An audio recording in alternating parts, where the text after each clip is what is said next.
implementation projects in the marginalized areas. 7.85 billion has been proposed as an allocation to the equalization fund in the financial year 2025-2026, and an additional 2.74 billion to settle outstanding arrears owed to the fund. Mr. Speaker, now allow me to speak to measures to enhance county government's own source revenue. Mr. Speaker, the own source revenue policy recommended the development of a national framework legislation to regulate the introduction of taxes, fees, and charges by county governments. Consequently, the National Treasury and other stakeholders developed the county government revenue-raising process bill, which is currently before Parliament for consideration. Again, I urge the Honourable House to consider the bill and prioritize its enactment. Mr. Speaker, now let me turn to taxation measures. Mr. Speaker, I will now turn to tax policy measures supporting the financial year 2025-2026. These measures include proposals contained in the Finance Bill 2025, as well as the customs duty measures agreed upon by the East African Community Ministers for Finance during the East African Community pre-budget meeting held in May this year, which I personally attended. These measures are set to take effect from 1st July 2025. Mr. Speaker, the freedoms we enjoy in this country have not come easy. In the last couple of years, Kenyans have spoken clearly and loudly on the desired direction in development of policy and governance of taxation. In 2023, the minority side in Parliament, supported by the efforts of the then ODM chairman, protested against the Finance Act of 2023.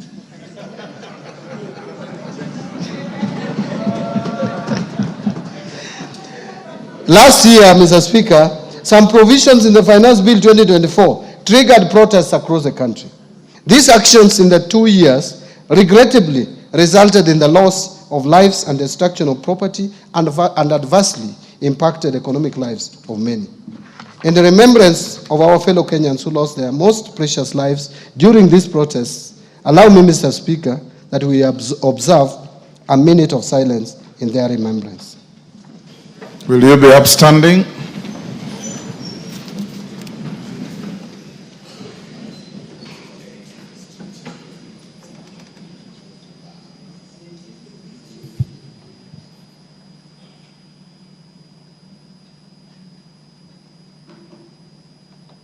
May their souls continue resting in eternal peace. Thank you, honorable members.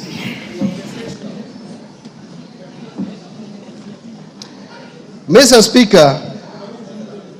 Speaker, no life should be lost and no property should be destroyed again. The message from Kenyans was clear. Since I took office at the National Treasury and Economic Planning, I assured Kenyans that we shall strive to reduce tax burden. In this respect, the Finance Bill of 2025 has neither proposed new taxes nor raised any tax rates. Instead, we have chosen to enhance tax revenue collection through administrative reforms by simplifying and streamlining tax laws to make them clearer and easier to implement, thereby improving taxpayer compliance. The process also involves rationalization of tax expenditure to enhance equity and fairness. Mr. Speaker, the revenue foregone through tax incentives or tax expenditure has increased significantly, rising from Kenya shillings 393.1 billion, which is equivalent to 2.9% of GDP in 2022, to 510.6 billion, which is equivalent to 3.4% of GDP in 2023. To reverse this trend, the Finance Bill of 2025 proposes reforms to rationalize tax expenditures so as to promote equity, fairness, efficiency, and reduce distortions within the tax system. The proposed reforms are in line with the national tax policy and the medium-term revenue strategy, which this Honorable House passed. So, Mr. Speaker, from the proposed reforms, we expect to raise Kenya shillings 30 billion more as additional revenue. Mr. Speaker, customs measures agreed upon by East African Community Ministers during the pre-budget meeting are intended to protect our industries and ensure they access raw materials and inputs at affordable prices.